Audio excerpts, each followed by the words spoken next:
दूसरी film love गुरु का तफसीली तबसरा पेश खिदमत है। इस फिल्म के स्क्रिप्ट नवीस वासे चौधरी हैं, जो इससे पहले भी कई मज़ाहिया रोमानवी फिल्में लिख चुके हैं। वो एक फार्मूला कहानी लिखने के माहिर हैं और इस फिल्म की कहानी में उन्होंने एक बार फिर साबित किया कि वो एक ही फिल्म में कई फिल्मों की याद ताज़ा कर सकते हैं। इस नौइयत की फिल्में चूँकि खालिस कमर्शियल और तजारती बुनियादों पर बनाई जाती हैं, इसलिए हम इनसे बहुत ज्यादा तहलीकी गहराई और हुनरबंदी की तवक्को भी नहीं कर सकते। लेकिन कमर्शियल फिल्म का ये मतलब ही नहीं होता कि आप ठंडी जुगते जो आप अपने लेट नाइट शो में लगाते हैं वही फिल्म के स्क्रिप्ट का हिस्सा बना दे। नहीं, सरप्राइज करने का प्रोग्राम है। और अगर मैं सरप्राइज ना हुई तो फिर प्रोग्राम तो बढ़ गया। कम से कम इस कहानी या प्लाट पर ही काम करना था, तो कहानी बयान करने और लतीफे सुनाने में एसर रहीम की फिल्म तीफा इन ट्रिपल को बेतौरे मिसाल ले लेते। ये अलग बात है, फिल्म के मरकजी ख्याल को ही इस फिल्म में इस्तेमाल किया गया है। बहरहाल इस मज़कूरा फिल्म लव गुरु में आप कई पाकिस्तानी और भारतीय फिल्मों की झलकियां देख सकेंगे। अगर आप कहानी के लिए ज्यादा संजीदा नहीं और सिर्फ एक पुरानी कहानी को हल्के फुल्के अंदाज में नए लैंडस्केप के साथ देखना चाहते हैं, तो इस फिल्म को देखते हुए आपको ज्यादा कुफत महसूस नहीं होगी। फिल्म में मजाक के नाम पर पख्तून लबो लहजे के इस्तेमाल करने की पुरानी कोशिश भी ये बताती है कि आप पाकिस्तानी कहानी निवीसों के पास कमर्शियल सिनेमा के नाम पर भी बताने को कुछ नहीं है। वो तुम हो बिलावल, वो तुम हो नवाज, वो तुम हो इमरान। ये मेरी मोहब्बत किसी एक के लिए नहीं।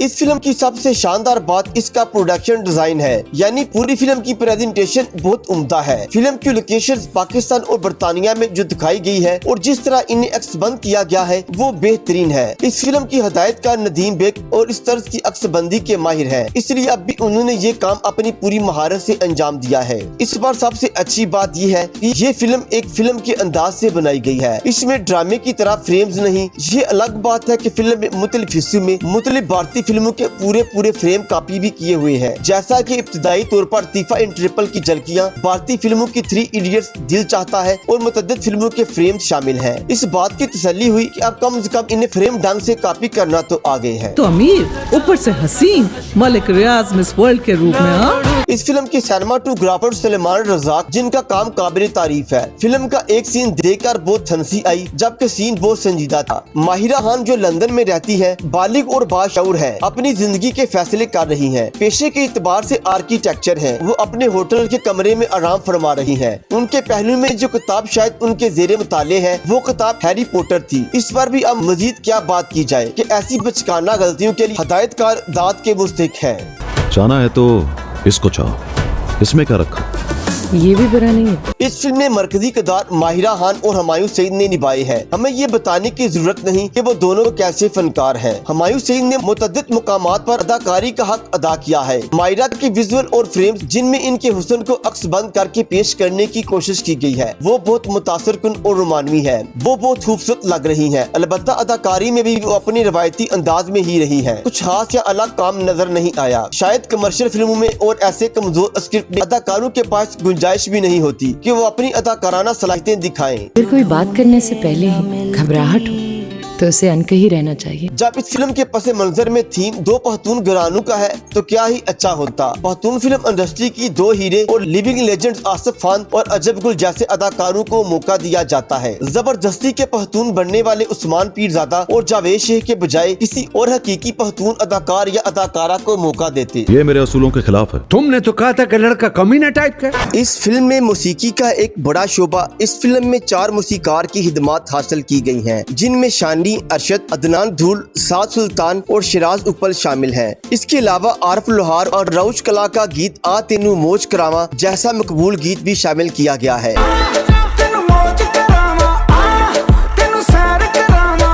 फिल्म में एक पख्तून गीत सदा आशना के अलावा कई रोमानवी गीत शामिल हैं जो अच्छे हैं, मगर सब रोमानवी गीतों की मेलोडी एक जैसी ही महसूस हुई। जो छोड़े न छूटे।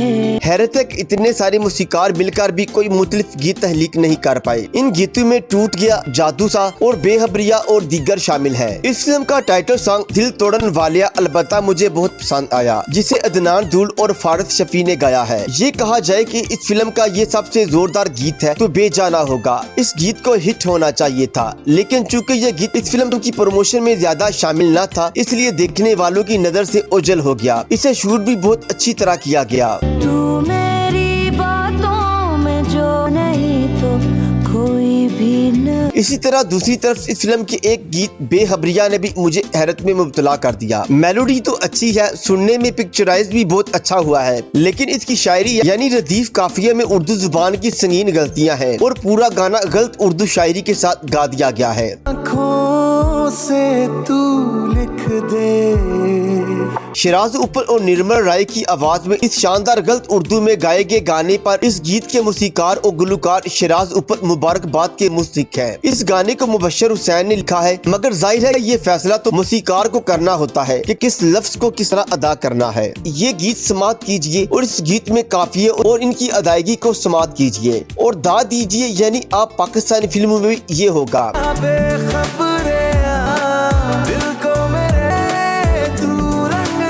वो गलतियां जो भारतीय फिल्मों में आम है वो अब हमारे यहाँ भी होंगी। वैसे तो फिल्म के नाम में हिंदी का लफ्ज गुरु है, लेकिन चलिए कोई बात नहीं, कम से कम वो दुरुस्त मानू में तो इस्तेमाल हुआ है, लेकिन यहाँ तो जुबान ही गलत कर दी गई है, तो इसे नजरअंदाज नहीं किया जा सकता। उर्दू शायरी के साथ इस मजाक पर शिराज उप्पल को भी अपनी राय का इजहार करना चाहिए कि उन्होंने ये क्या तजर्बा किया है।